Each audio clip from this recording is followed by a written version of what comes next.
Naweka tu earphone. November 2018, question number 5C. November 2018, question number 5C.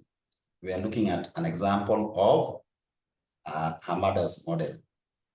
The question says that Embakasi Investment Limited contemplates to determine its optimal capital structure, which currently consists of only debt and common equity. Common equity is the same as ordinary shares. The same as ordinary shares. The company does not use preference shares in its capital structure and does not plan to do so in the near future. In order to estimate how much its debts will cost at different debt levels, the company's financial controller has consulted with investment banks, and the following information were obtained. So we have debt to equity ratio. You know what debt to equity ratio is? Debt to equity ratio is just debt all over equity, or you can say debt to equity.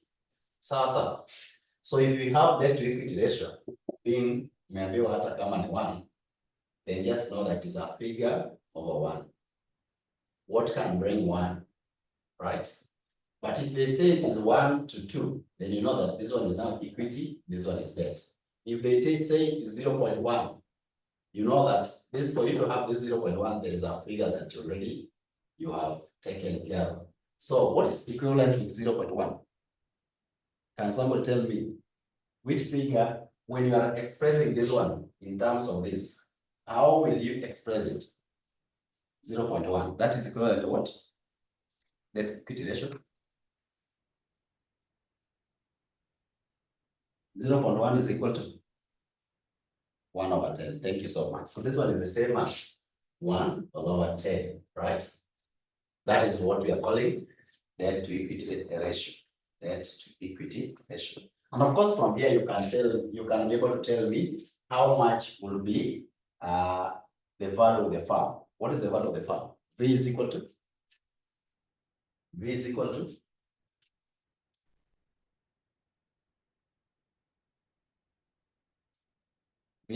to ratio. This one in a letter decimal here, so it is the same as this. But this one is just debt. This one is the equity.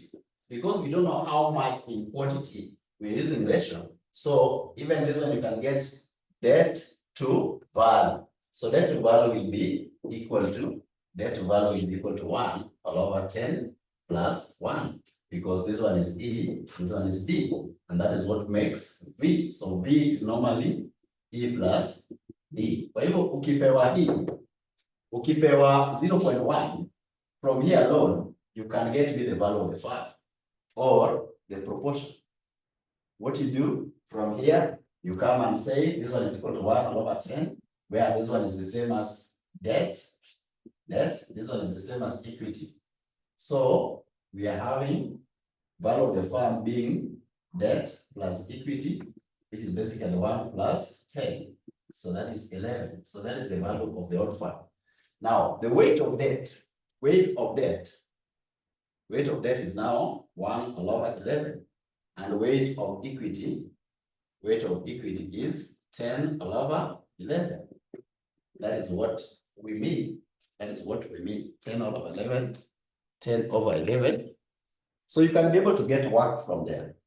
You can be able to maneuver and get your work. Tumeelewana? Thank you so much. Yes, unacheza tu na hizo figures kidogo. Don't be surprised because you're given this, so unapotea. No, don't get lost.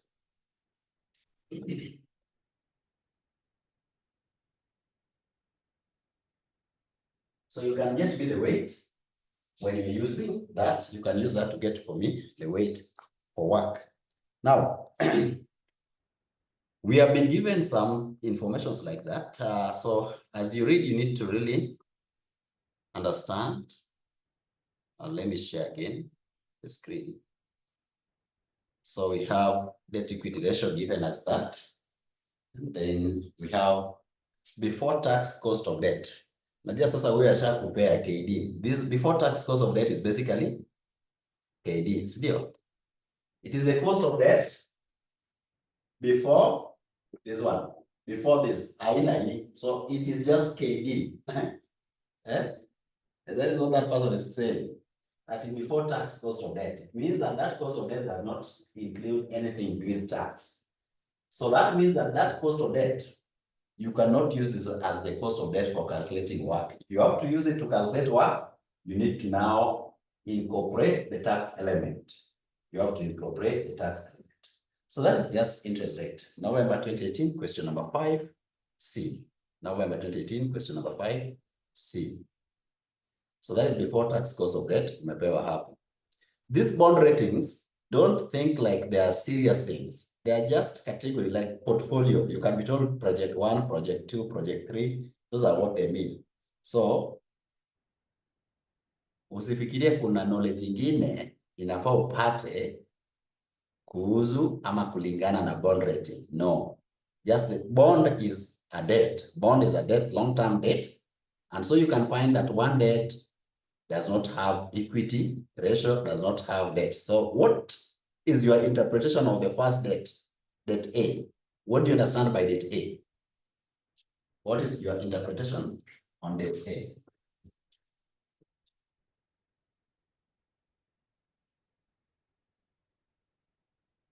What is your interpretation on debt A? What is your interpretation on debt A? Can somebody tell me?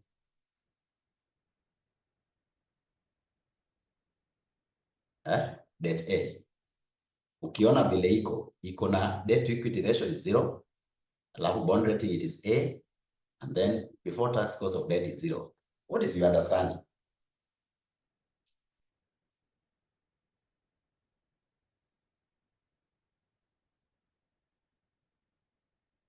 That basically means that that is a levered farm. It does not have debt.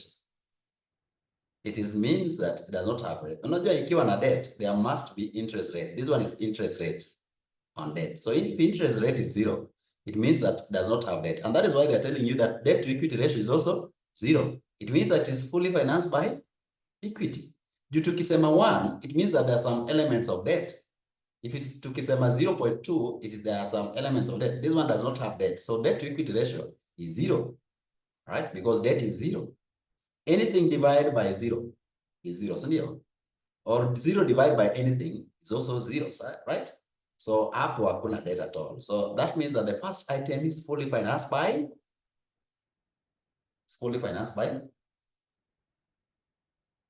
Equity. Equity. Fully financed by equity.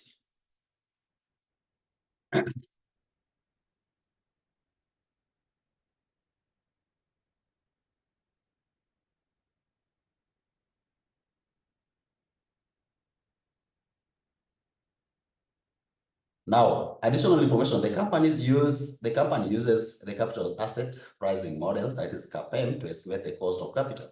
The risk-free rate of return is given as 5. Market risk premium is given. The corporate rate or corporate tax rate is given as 30. The company uses their HAMADA model to determine its leverage equity beta. Remember, levered equity beta is the risk on equity beta. The key thing is equity beta. That is what HAMADA normally determine. But it is equity beta, which is the risk on equity when you use loan. Risk on equity when you use loan. So we are basically looking at the beta of an equity on a levered firm. The risk on equity for a levered firm. The asset beta. So what is the difference between asset beta and equity beta? Levered equity beta. Can somebody tell me the difference between the two? Hiyo nilieleza vizuri. What are the differences between asset beta and beta of equity of a levered firm? Asset beta is unlevered equity. There are two betas here. We have one called asset beta and we have beta of equity of a levered firm. Levered equity beta, levered equity beta. What are the differences between the two?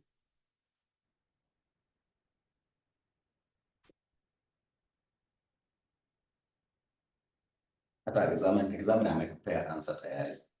I think the asset it's for the unlevered farm, and then the levered equity beta is for the debt. Beta for? Debt. No. Levered. Yeah. Umejaribu sana. Thank you so much. But try again. Another trial. You are 80% there. 80% there. Nataka 100%. Ama unaweza ongeza kidogo. Natuma likadogo umekosa. Richard sema. Beta of equity of levered farm, we have the tax element. Well, the equity beta for levered farm, we don't have the element of tax. So both of them are for equity, but in one case, it is for an equity where the farm is fully financed by equity. Another one, it is beta of equity when the farm is financed by both equity and debt. And I say that equity is also called security, or it is also called an asset. When you invest in, say, shares, we normally say that you have some assets. And that is why equity is also called an asset. So here, they're using the word asset. Wakisema to asset, better, that is better of unlevered farm. Now, wamesema hapo vizuri, unlevered farm, this one is levered farm. Both of them are for equity, but it depends on which equity. Thank you so much, guys. So the optimal capital structure. What did we say when you are told about optimal capital structure? What are you supposed to look at? Optimal capital structure, which kind of structure is that? This is the one that gives you what? Optimal capital structure is the one that gives you one or two things. Which one and which one?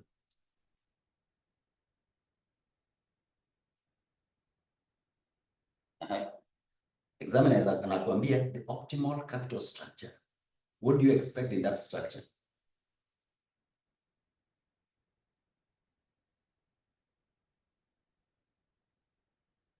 It gives maximum profit at lowest cost. Thank you. You are at 60%. You are 60% there. Who wants to get 100%? Who wants to get 100%? What do you understand? Optimal capital structure. Which kind of structure is that?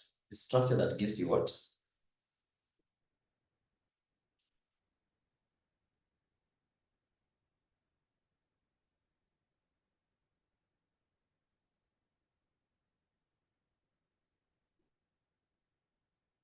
This is a structure that gives you what?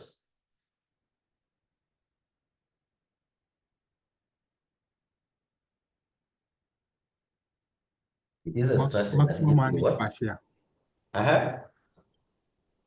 Maximum earning per share. Maximum earning per share. It is where the cost of capital will be minimized. Where the cost of capital is minimum. It will be the cost of capital will be minimized. Where cost the of cost capital. of capital, which is what is minimum or lowest. Another one. Sadia uko at 50%. Ebo ongeza hiyo 50% nyingine. There are two that gives you 100%. Where the cost of capital, which is called work, for the whole structure, work is minimum, the lowest. Where else? There are two. What else? Hizi vitu tumesoma. You know, I'm getting worried kama tunaenda kwa mtihani. Azile vitu tumesoma tumesahau. And I emphasize on it the way I'm doing right now. And I even recorded that video so that you can watch later. Where else? We say that where the cost is low and the value of the farm is high. Value of the farm is high. The highest value of the farm. Let's get back to what we are looking at. I think we did it in which area? Let me look at the paper that we were able to do. We are looking at the level of debts that can give you the highest value of the farm. You don't remember MM2. Look at the example in MM4. We talk about A Limited is an unlevered farm that generates an EBIT of 25 billion annually. The market capitalization is 140. Roman 1 was asking you to calculate the value of A Limited's cost of equity and work. Roman 2 asked you about optimal debt level. Optimal debt level. Sasa hapa pia tuko na optimal debts that can give you the optimal structure. These are different debt levels. No, they are different amount of debt. That is why they are giving you different ratios. So this debt level is going to give you what? What about this? These are just debts. Ukiongeza debt inapanda. Ukiweka debt mingi inafika 2.5. Kama una debt is 0. Debt kidogo 0.2. So these are also debt levels.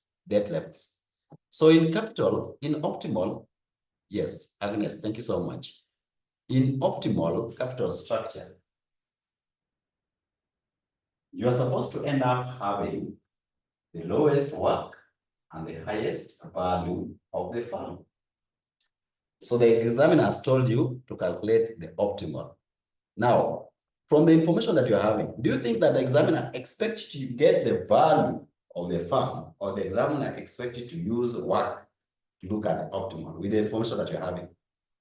Yani kulingana na ile information umepewa, ni gani rahisi kutafuta? The work ama the value of the firm? Which one is easier with the information that you have? So that you tell us which structure is the best.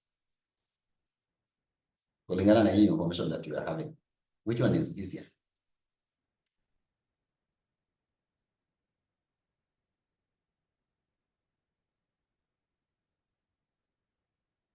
Which one?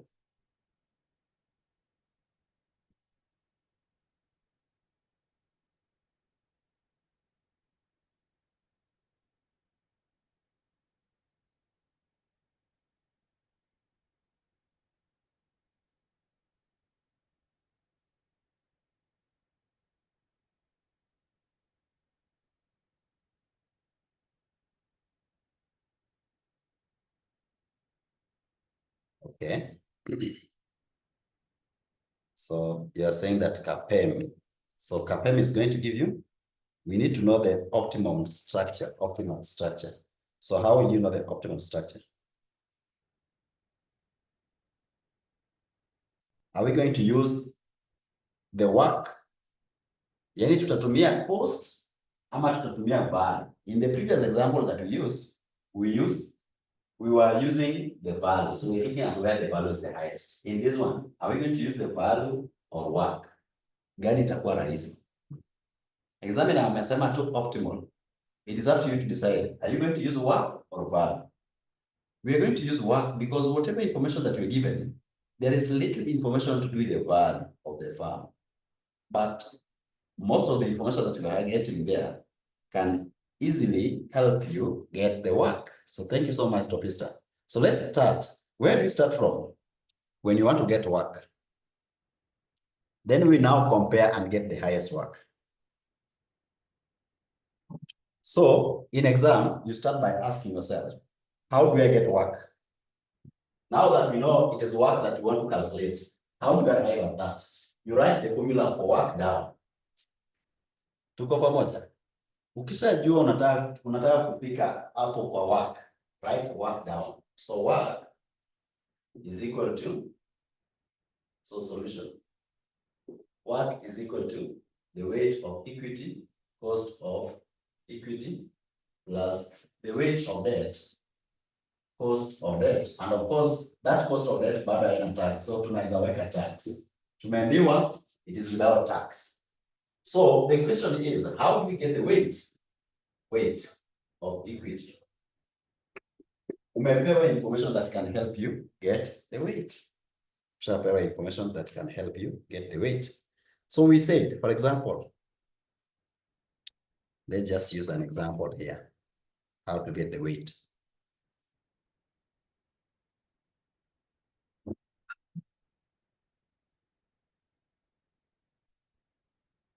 Let's use an example here, how to get the weight. Ulisema hii 0.25 inamaanisha nini? Ulisema hiyo inamaanisha nini in terms of the weight?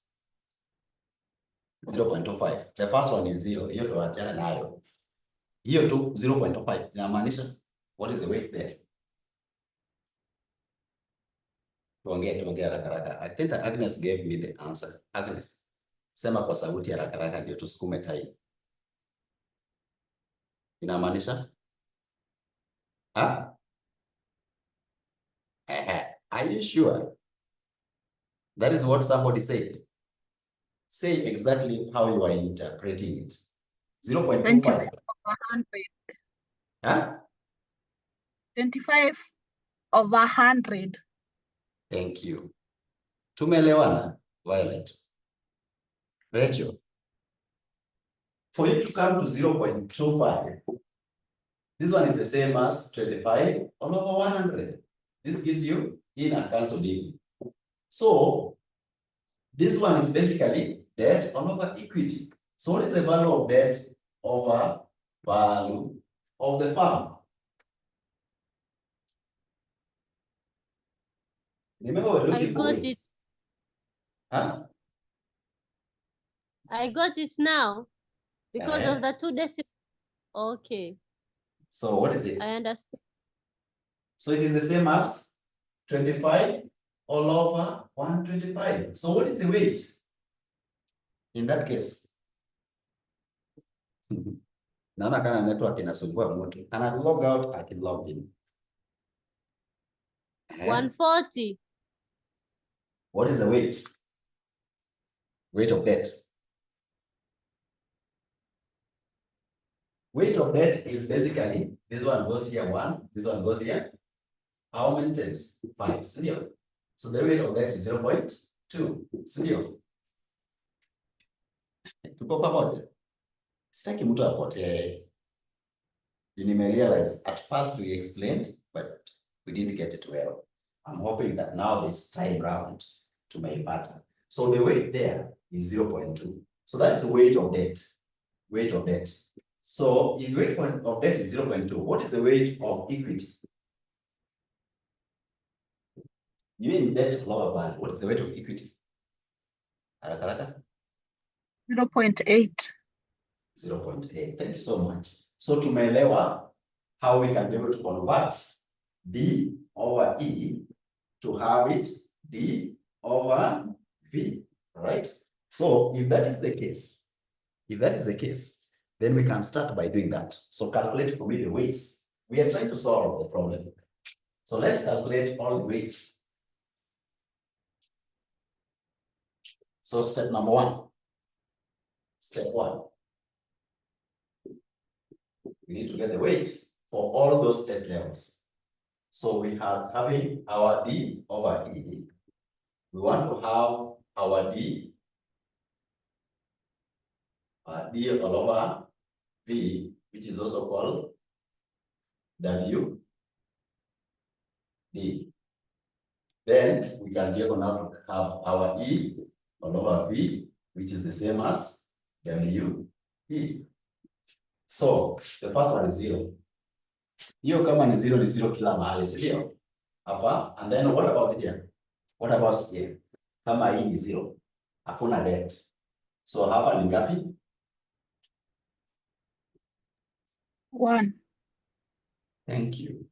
Anjia mtu anashangaa. It is 1 because it means that it's fully financed by equity. So the value of equity and the value of the farm is the same because this one is unlevered farm for the first debt level. So that is 1. Thank you so much. The next thing is now to look at the other information that you're given.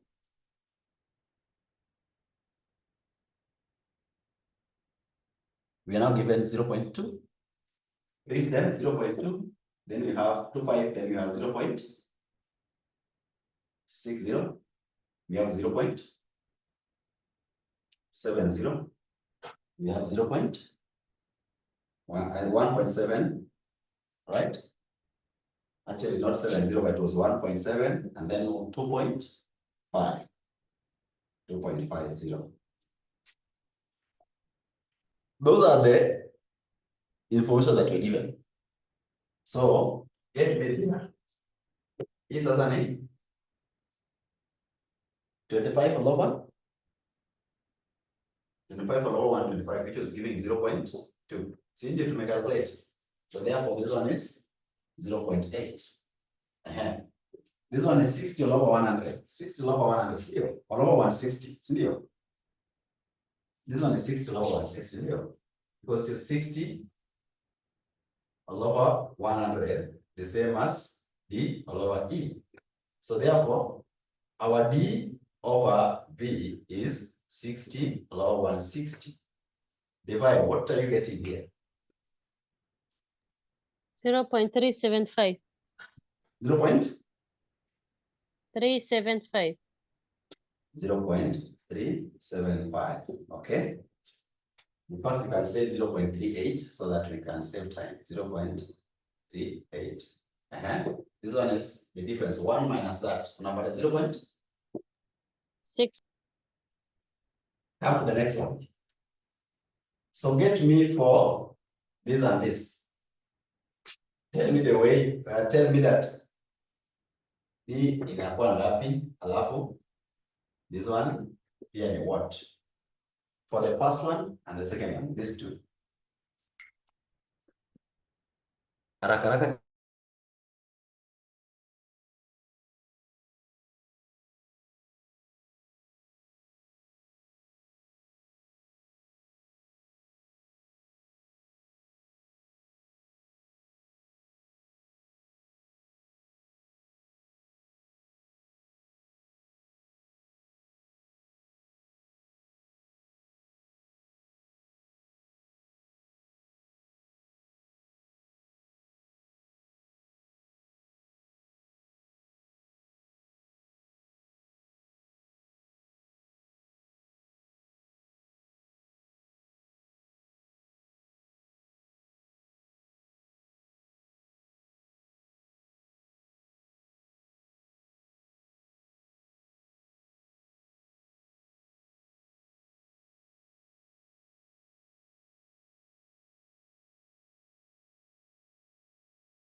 So the first one is 63 and 37. 0.63, 0.37. That is correct. The next one. 0.71. 0.71. 0.29. 71, 0.29. You guys are right. You are correct. So tumemalizana na weight. Keep them very safe in your books so that we go to the next thing. The next thing is now to calculate. So we have weight for both of them, right? We now know for all categories, all debt categories, we have weight for equity and weight for debt. Now we're going to get the KE because at least cost of debt tumepewa hii tayari, kishapewa. So shida iko hapa peke yake and then we are good. So let's now come and do that. Step number 2, we look for KE. How do we calculate KE? KE.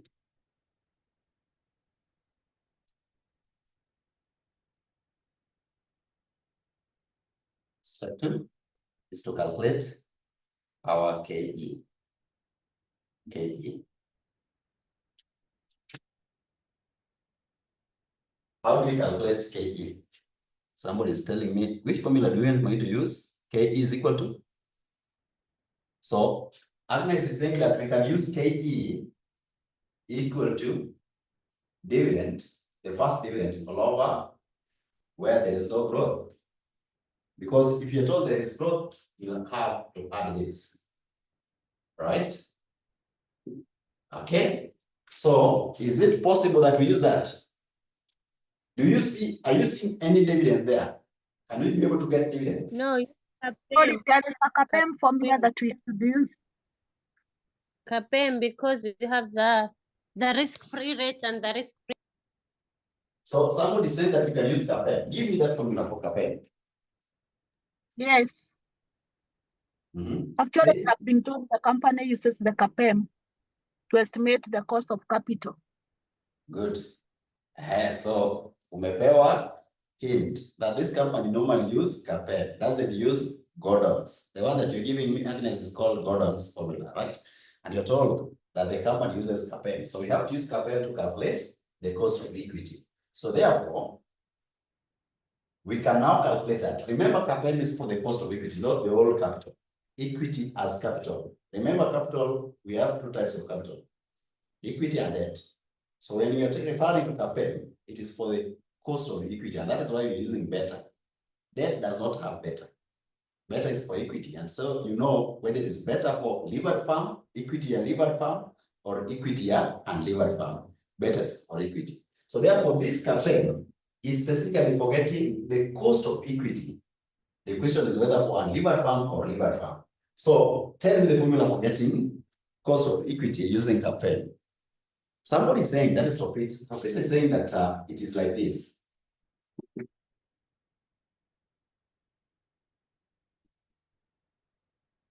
Hiyo ya mwisho umesema ni better off levered farm. Are we using better off levered farm or unlevered farm?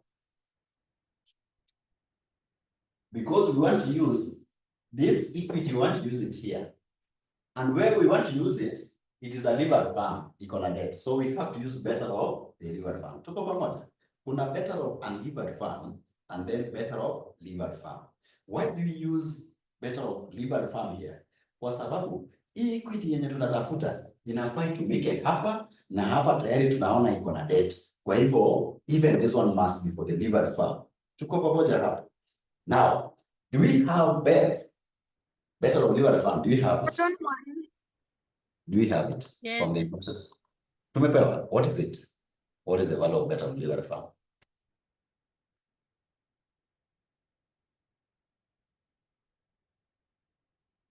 You know, these things, you just reason, tunajaribu kuelewa. Elewa kwa nini tunatumia BL and not BU.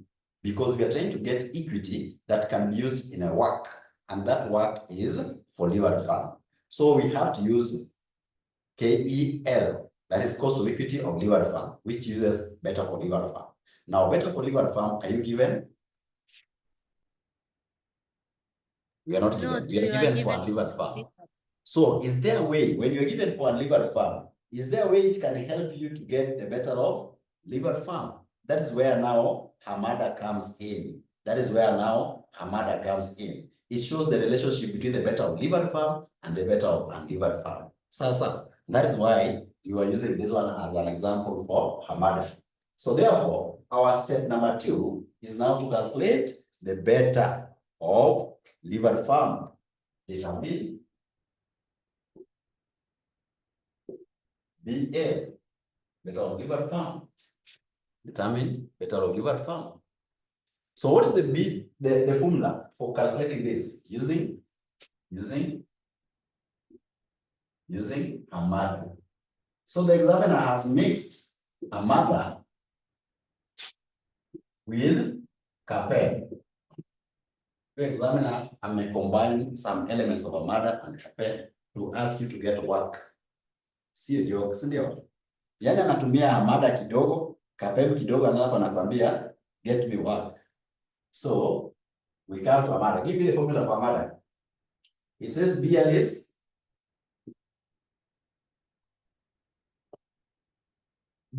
BU.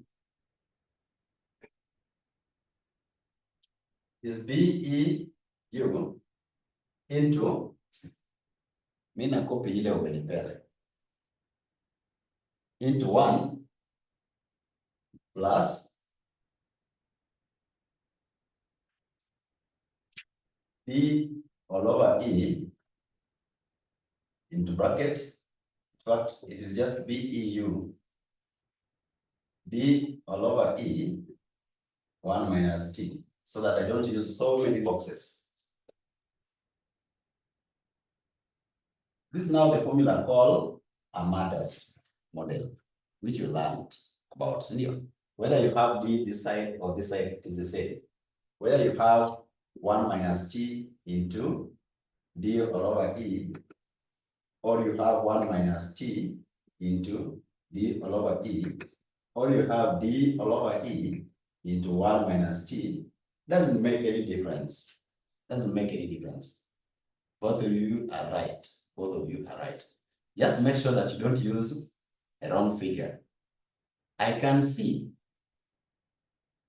that Agnes has written something like D all over E. Agnes, be very careful with this, that formula that you've written. Wewe umesema that Hamada says that BEL, BU into 1 plus B all over E. The whole of this is multiplied with 1 minus D. Sijaipeana kitu kama hiyo. Sijaipeana kitu kama hiyo. In fact, you are just multiplying these two.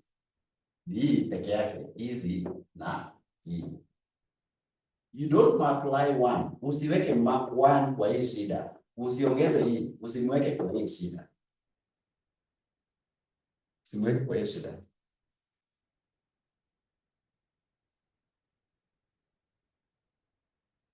Right?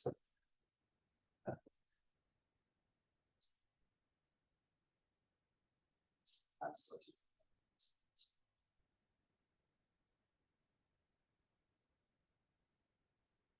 Typing error. Thank you so much. Kama ni typing error inamaanisha, you know the right thing. Thank you. So, boys in the house, I hope that you are following. Menyamaza sana, but I'm not surprised. All the classes that I always have, ladies that they wanaongea. So it is not a bad thing. I'm not surprised. I just hope that unaona. Na kama kuna swali unauliza usiogope, sawa?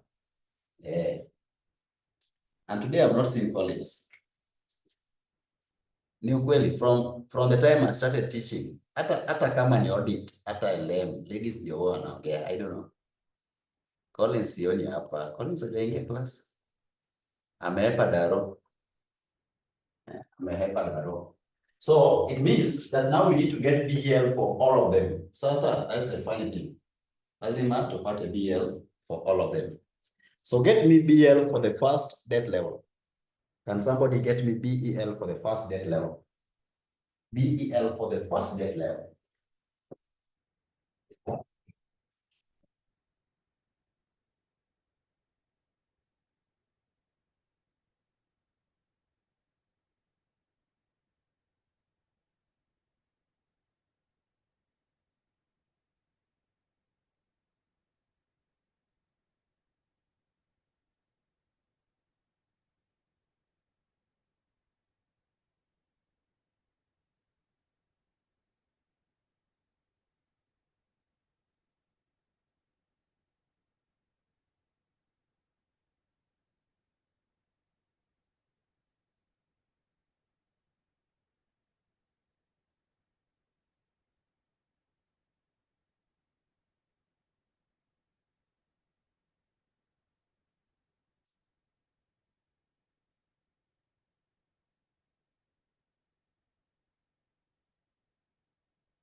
Okay, so are you able to get 1.2? Somebody is telling me 1.2.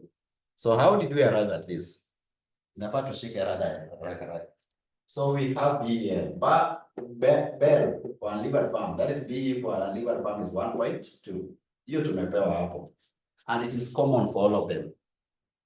Hiyo iko applicable to all levels. So what you need to ask yourself, what else is different? Hiyo iko applicable ndio hii 1.2. So that is the beta for unlivered farm, BU, into 1 plus D all over E ushapewa. Sio debt equity ratio umepewa ndio hizi. Debt equity ratio ushapewa. Examiner is very good. So this thing could help you get the weight, and it could also help you get the debt equity ratio. So here we have 0, 0. So you will replace 2 na 0, 0. So 0, 0 into 1 minus T. Tax tulipewa 30% still. So 1 minus T is 0.7. So all these, you multiply these two, easy peke yake. You una multiply with me. This one, usiweke kwa hiyo shida. So this one will be equal to 1.2 into 1, which is the same as 1.2, right? So let's do the second one. The second one now we have 1.2 into 1. This one is 0.25, that is what we are having in the ratio, into 0.7. So that is inakupa ngapi? 1.2 into, when multiply 0.25, I told you that you only multiply these ones, don't include one. So 0.25 and 0.7, what do you get? 1.41.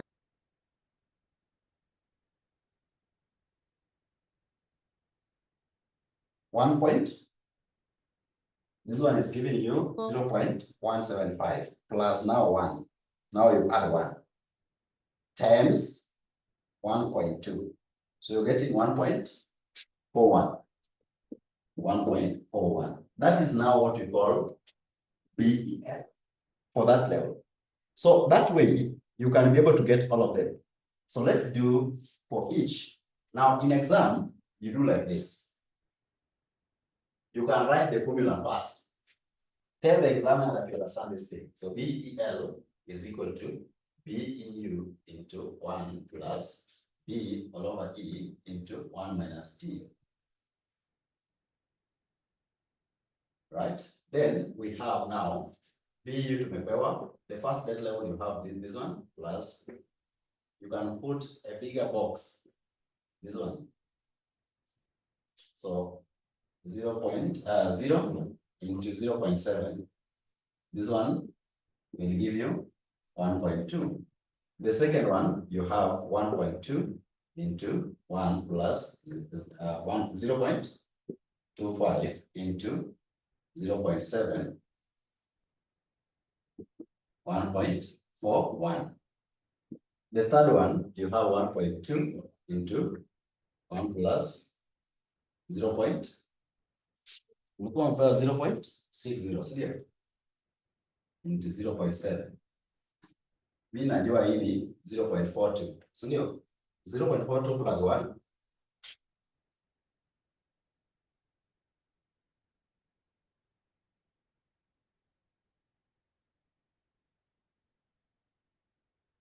times 0.704.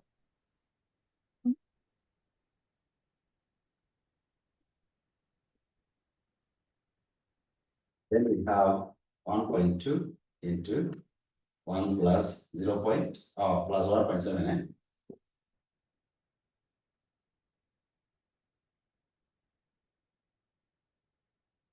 What do you get?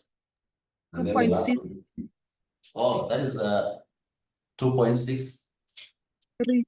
2.628. Tumepewa hivyo. And then the next one is 1.2.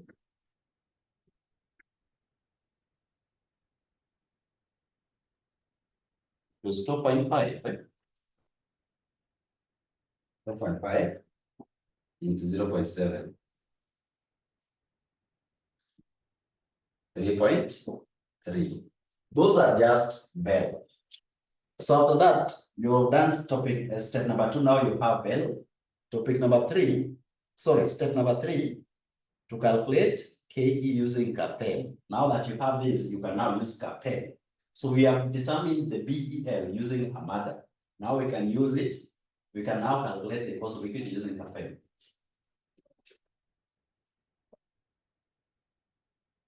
Step number 2. For all debt levels. So that is step number 3, sorry. Determine KE of a levered firm using CAPEL. So the first one, we say that KE of a levered firm, just tell them the formula is the same as RF plus ERM minus RF into BEL. And now we know, we are confident because we know that now RF umepewa ngapi?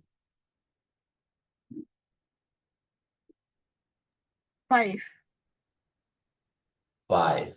Risk-free rate, right? Sometimes in exam, they cannot call it risk-free rate. The term they will use, they will tell you that treasury bills are trading at 5%. Ukisikia tu treasury bills or treasury bonds, those are risk-free rate. Anakupea RF indirectly.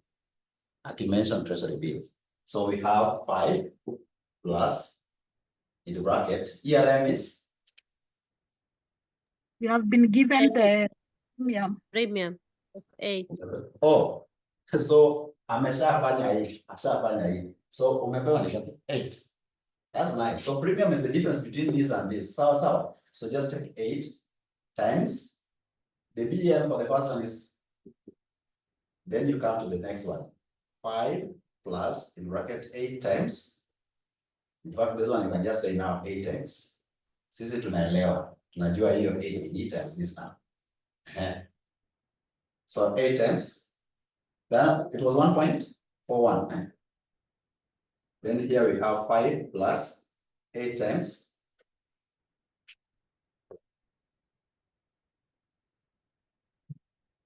1.704. Then we have 5 plus 8 times 2 point.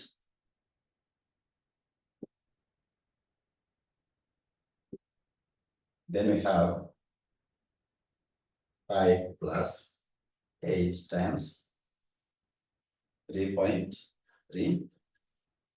So, what are you getting? Wale wako chap chap, hebu nipe answer zote. Wale wako chap chap. Kuna wale wako chap chap.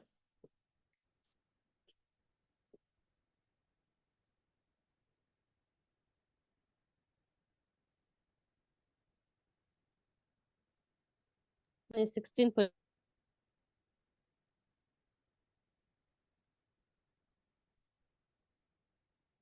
Ne? 16.26. So the first one is how much? Oh, recognize I'm going to pair 14.6, and then 16.28, and then 18.6. 18.6. 18.6. 18.6. The other one is 20.04. Is it 6 exactly? I'm a 6 point something. Are they just exactly 6? Now hii kuna decimal. What about this two? The third one is 18.632. The first one is? The first one is 14.6. Sawa. The fourth one? 26.04. 26.04. 26.024.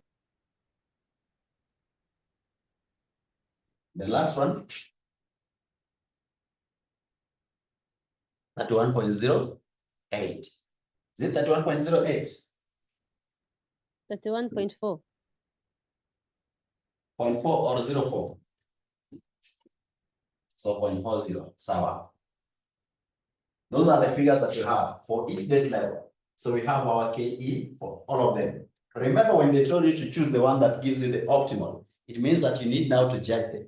You are evaluating the bonds separately. So you don't add all of them. Get the value here or the cost here, the cost on this other one, the cost on this other one, or the cost on this other. So each separately. So you don't, you assume that they are independent debt levels that are giving you in the different structures. So let's now come and now calculate number 4. So number 4, what are we getting now? Tuko na hii, tuko na hii, tuko na hii, tuko na hii. What is step number 4? Determine. Step number 4 is to do what now?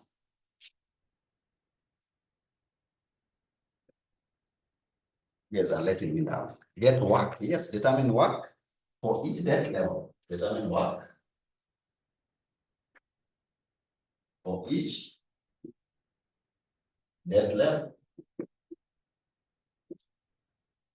So you say that work is equal to,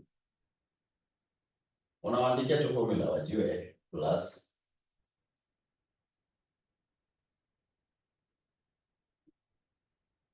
so the first one, the weight was 0.8, 0.8 times the cost of equity was 14 point KE. KE for the first one, 14.6. 14.6. 14.6, eh? Guys, similar idea. Am I doing the right thing? Hii iko na 1. Yes, No, 14.6. that is Hii ni 1 still. Plus, see the first one ilikuwa 0. The ratio ilikuwa 0. So it means that it was fully financed. It was a legal firm. Then weight of debt here is now 0 times the cost of equity, cost of debt before tax. Umeambiwa hapa before tax cost of debt. So cost of debt before tax was 0. So it is 0 point. So this one weight is 0. Weight is 0 because I equal. KD is also 0 times 0.7. What do you get? Answer is 14.6. This means that when there is no debt, work for unlevered farm, which is work for you, is the same as the KEU. KE for unlevered farm. That is why it is 14. Na pale KEU pia ilikuwa 14. So they are basically the same. Sadly, you are verified. Still.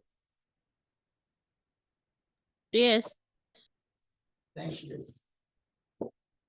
So now the next one, we are now having 0.8 times hiyo weight ingine ni ngapi? 16.28. 16.28 plus 0.2 times. Can somebody get me the answer? Get me the answer for the first one. What is the work for that second one?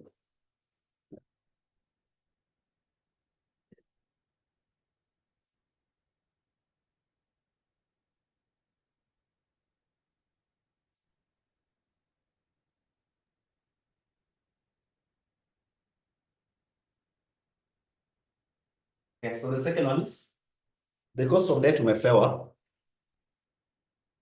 Weight tushapata. So the cost of debt is 8.5, then tax. That is what you're bringing. K is 8.5 times 0.7. Getting that. Then the next one is weight ilikuwa 0.62 times KD is equal 18.6. 18.63. 18.63 plus 0.28, no, 38 times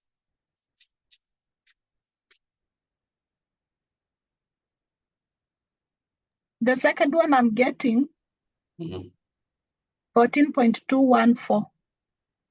14.214. Thank you. Now, ikifika mahali unaambiwa sasa judge. Sasa hapa you want to be fair, you are judging them. Make sure that you put as many decimal points as possible, because that is what will create the differences. Unaweza pata zimekaribiana. So if you round off, you'll end up finding two that are similar, alafu unajiuliza, so which one is okay? So make sure that when you're told now to get which one is better, give them as many decimals as possible, because the more the decimal, the more accurate you are.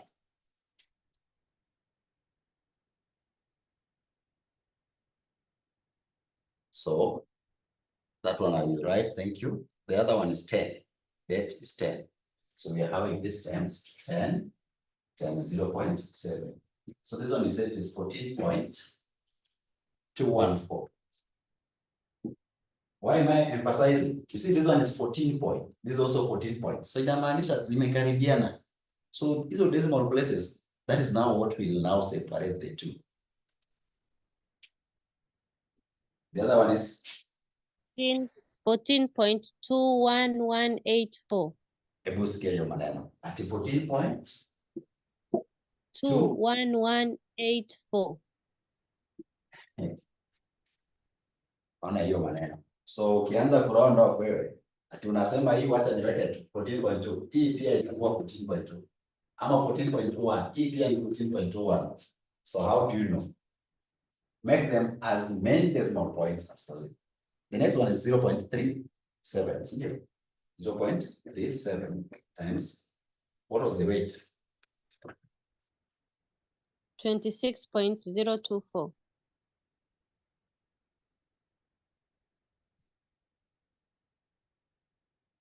KE was 26.024.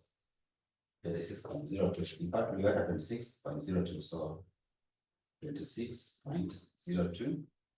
Fine. We see they are almost the same. 0.63. Sure. Was it that times the KD tumepewa ni ngapi?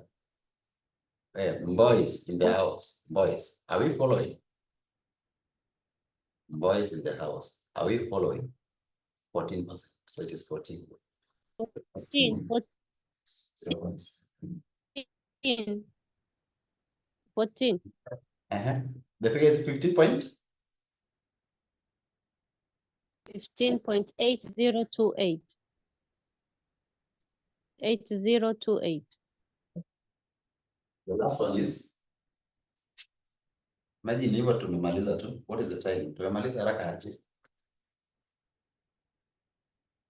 Ni sawa. Hatuwezi fanya ingine, wacha tuende hivyo, kesho tutaendelea.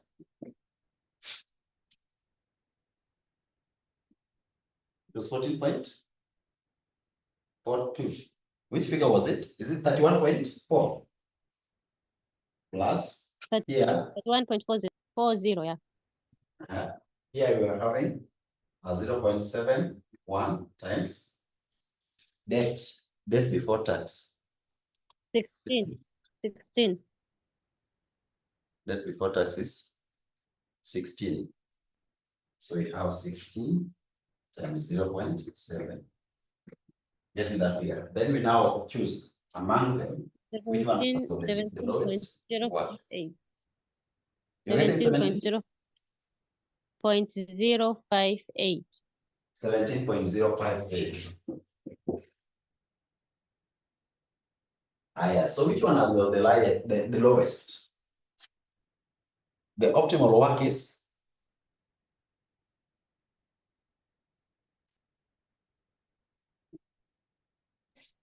lowest work.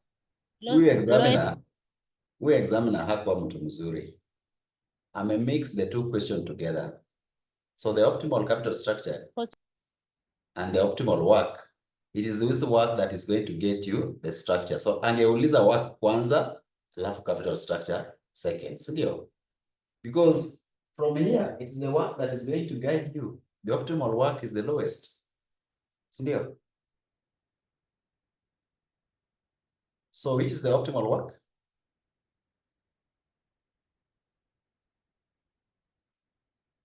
$14.2111. So the optimal work, optimal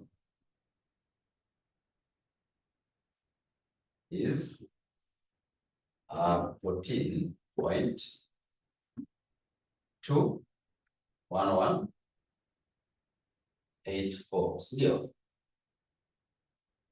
Sneeble.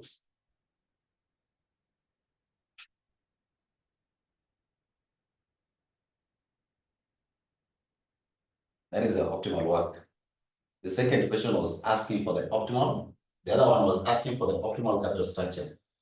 The optimal capital structure is gotten where there is optimal work, where we have that optimal work. And that is why I'm saying that examiner angeuliza work kwanza, alafu aulize structure. But it's fine, akishauliza. So the optimal capital structure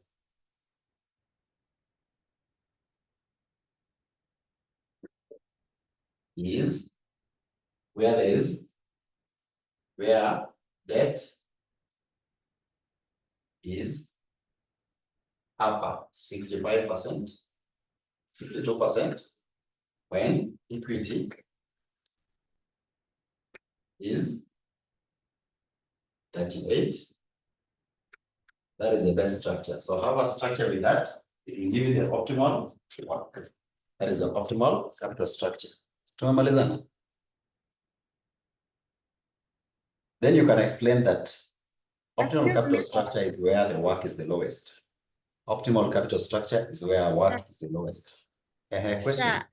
Equity, the debt is 38%, not 62. Equity is 62 and debt is 38. Equity is 62. You wrote vice versa. So it is the opposite.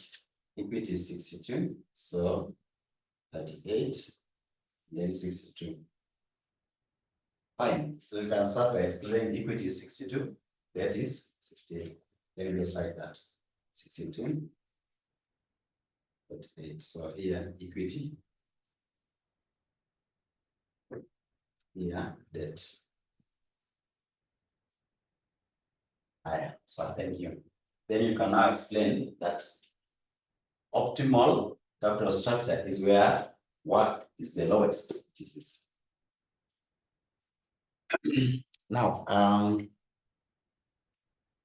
that will be good if you understood it. Kama umeelewa itakuwa sawa. Kama haujaelewa ndio sasa itakuwa tricky. And for that case, I'm giving you an assignment. You can try the same setting, but question number 1. Question number 1B. E. Mavueni Limited is considering undertaking a financial reconstruction during which it will repurchase its outstanding ordinary shares using debt. This will raise its debt to equity ratio 1.2. The following information was available for the company. So it means that at the moment, the debt to equity ratio is not 1.2, but they want to increase it to 1.2. You have the existing debt to equity ratio is 0.8. The asset beta, that is ungeared, is given as 0.3. The risk-free rate is given as 8. ERM is 14. Return on the market, hawajakufanyia hiyo. The company adopts 50% payout ratio as dividend. The company expects to generate earnings per share at 6%. Debt finance is considered to be risk-free. The corporate tax is given as 30%. Remember, that is the end of topic number 3, but we shall be able to do this revision or that question when we have a free time. They are telling you to evaluate the impact of financial reconstructions on the work. So it means that they want to know what was work before and work after. Whenever they ask you to explain or determine the impact on work, it means that they want to know that what was work before this restructure, and now after restructuring, what is the impact? That is, what change are we getting? What change are we getting? So this one, they are not giving you different debt level. They just want you to calculate work before and work after. So with that information, are you able to calculate work before? And are you able to calculate work after the change? That is what they want you to try and understand. And of course, we are having ungeared. Whenever you see ungeared beta, what should ring into your mind is HAMADAS. HAMADAS. Whenever you are seeing here, We are given risk-free rate, ERM. You should think about CAPM. Sawa. So in our next class, we shall do topic number 5. But in the meantime, do this assignment, try it. We will have to revise it. Kama time will allow, and I know it will. Also topic number 4, take seriously topic number 4. Topic number 4 inakuwa kadogo, around 3 lessons or 2. Kwa hivyo, if you go through it well, my work will be easier. I want to go to topic number 5 because it is normally examinable. It has to come in exam. So I'll go through topic number 5. Then we will revisit later the other ones. Topic number 5.